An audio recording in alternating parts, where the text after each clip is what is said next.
La vida financiera del TDAH puede ser caótica. Hasta tenemos una idea de cuánto ganamos, pero cuánto gastamos. Es bastante común tener sorpresas con la factura de la tarjeta o hacer compras innecesarias por impulso, pero existen herramientas que me ayudaron a poner orden en este caos y enseño todas ellas en el primer enlace de la descripción. Hola chicos, soy Yuri Maya del canal TDAH Descomplicado y hoy mi video es sobre qué hacer para obtener el diagnóstico de TDAH. Muchas personas me buscan en la caja de mensajes, en los comentarios de Facebook, de YouTube, cómo debe hacerse el procedimiento de diagnóstico del TDAH, porque hay mucha discordancia entre lo que un profesional y otro están realizando en los hospitales y en las clínicas. Entonces decidí hacer un video para aclarar las principales dudas que he recibido. No voy a entrar en detalles sobre cómo se realizan los exámenes y cuáles son las características del TDAH. El objetivo del video es mostrar a las personas cuáles son los procedimientos necesarios para obtener un diagnóstico lo más preciso posible sobre el TDAH. ¿Qué profesional puede realizar el diagnóstico? Oficialmente los médicos.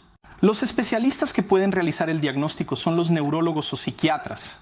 Si tienes sospechas de TDAH o tienes un hijo con esa sospecha, llévalo a uno de estos dos especialistas. Además del médico, es ideal que haya un equipo interdisciplinario. Durante todo el proceso, este equipo realizará una evaluación en conjunto con el médico. Es decir, además de la evaluación inicial, el niño necesitará pasar por un psicólogo y un fonoaudiólogo y, con base en el resultado de estas evaluaciones, todo se envía al médico, quien entonces, a su criterio, cierra el diagnóstico. ¿Cuál es la edad mínima para el diagnóstico del TDAH?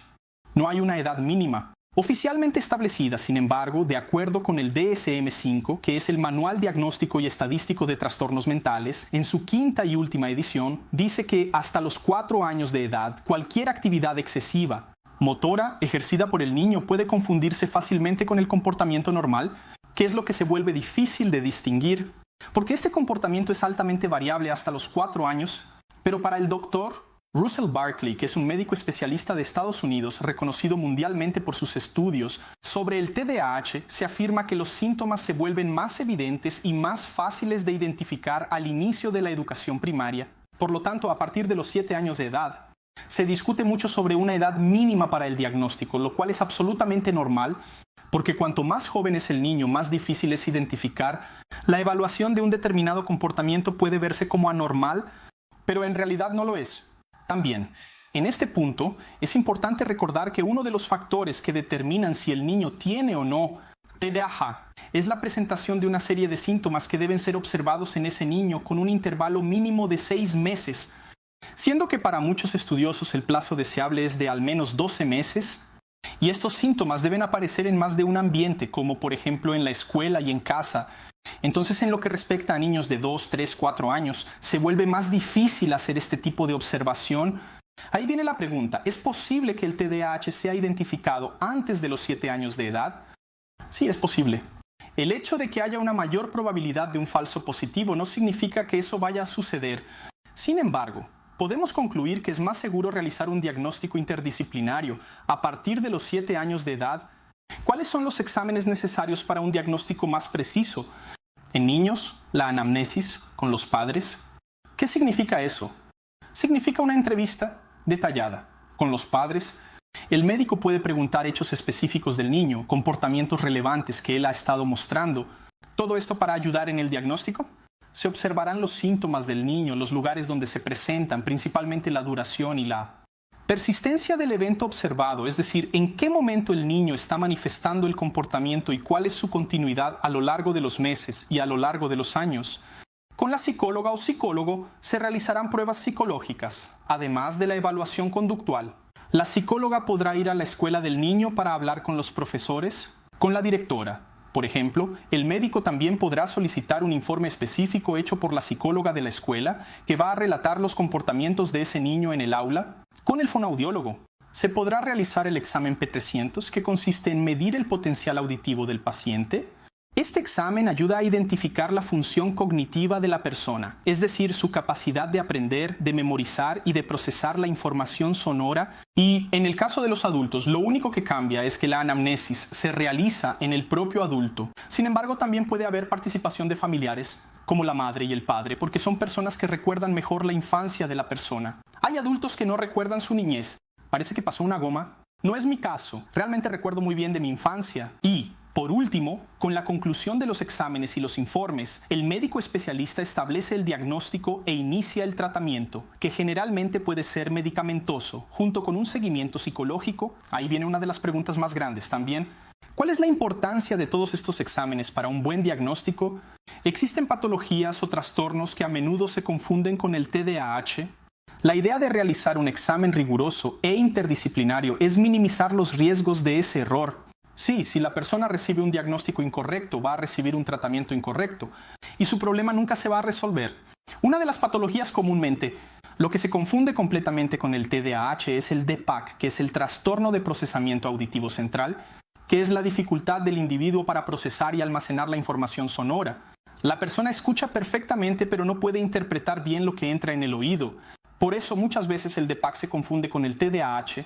Existen otros trastornos también, como la dislexia, que es la dificultad del individuo para reconocer y diferenciar las letras y palabras, y la discalculia, que es la dificultad del individuo para manejar conceptos matemáticos, operaciones, signos, números, cálculos mentales. Pero al mismo tiempo, la persona presenta un rendimiento normal en las otras áreas.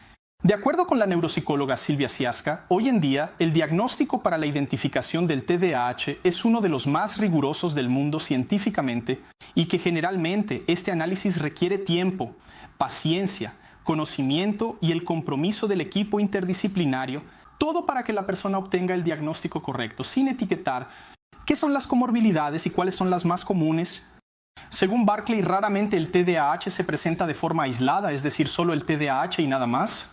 En el 87% de los casos, el TDAH está asociado a otras patologías y el término comorbilidad es esa asociación entre una o más patologías.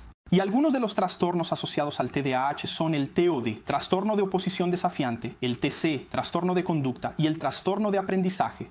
Y de ahí en adelante. Y generalmente si el diagnóstico se ha hecho rigurosamente, siguiendo las etapas, es posible identificar no solo el TDAH, sino también la presencia de sus comorbilidades, lo que facilita mucho el tratamiento. El objetivo de este video es aumentar las posibilidades de un diagnóstico preciso. Enumeré prácticamente todos los procedimientos descritos en la literatura médica y en el DSM-5. Si su médico ha omitido alguna de estas etapas, no significa que su diagnóstico sea incorrecto. Está claro que existen especialistas con una mirada clínica y la experiencia suficiente para poder realizar un diagnóstico muy preciso, así como psicólogos que también tienen esa habilidad al analizar al paciente. Entonces, el objetivo de esta guía es dar un camino a aquellas personas que aún están sin diagnóstico y quieren orientarse cómo hacerlo, o aquellas personas que estén inseguras con el diagnóstico que se presentó. Un consejo importante que me gustaría dar en este video es sobre los hospitales universitarios. Muchas personas enfrentan dificultades para encontrar buenos profesionales que generalmente cobran caro y no aceptan seguros de salud, que termina pesando mucho en el presupuesto principalmente. En el diagnóstico, que requiere exámenes y un equipo interdisciplinario con varias consultas.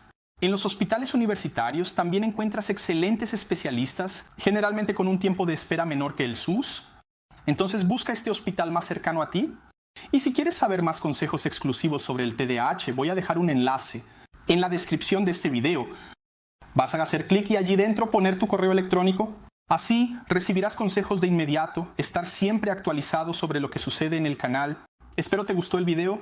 No olvides dar me gusta, compartir, seguir la página de Facebook y de YouTube también. Y muchas gracias. Y hasta la próxima. ¿Te imaginas viviendo relaciones saludables, con mayor aceptación entre ustedes, sin peleas por olvido, mala comunicación o falta de organización? Puedes aprender todo esto en el club TDAH en Acción, la caja de herramientas para el TDAH. Revisa primer link en la descripción.